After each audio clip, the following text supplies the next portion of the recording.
एक गांव में एक आदमी जिसका नाम रमेश था, बड़ा ही आलसी और हंसमुख था। रमेश का सबसे बड़ा सपना था कि उसे बिना मेहनत किए खूब सारा पैसा मिल जाए।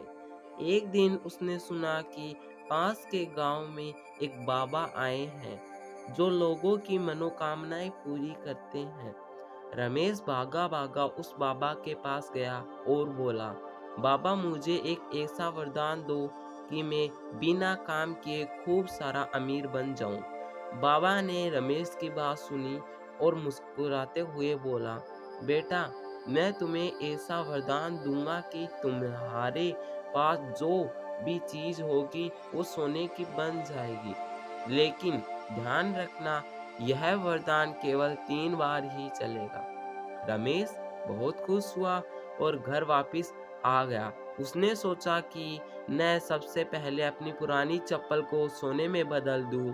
उसने सोना हो जा कहा और सच में चप्पल सोने की हो गई।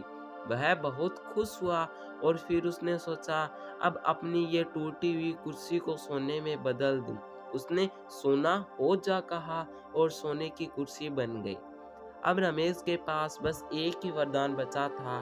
उसने सोचा कि क्यों नहीं अपनी सबसे पसंदीदा चीज को सोने का बना दूं, ताकि मैं ऐसे हमेशा अपने पास रख सकूं। लेकिन उसने यह भी सोचा, इतनी देर लगा दी कि थक कर वहीं सो गया। अगले दिन जब रमेश उठा तो उसे बहुत जोर से भूख लगी थी। उसने सोचा कि सबसे पहले कुछ खा लेता हूँ, फिर बाकी का सोचूंगा।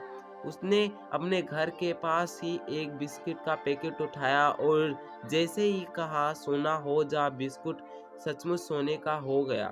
अब रमेश हक्का बक्का रह गया। उसने सोचा कि पेट भरे बिना सोने के भी कोई काम नहीं। इस तरह रमेश का आखिरी वरदान बर्बाद हो गया और बेचारा भूखा रह गया। तब से उसने समझा कि मेहनत में कुछ हासिल करना असंभव है। असंभव नहीं है, कुछ हासिल करना संभव है। इस कहानी से सीख, बिना मेहनत के कुछ भी नहीं मिलता और आलस का फल हमेशा खाली ही रहता है। धन्यवाद।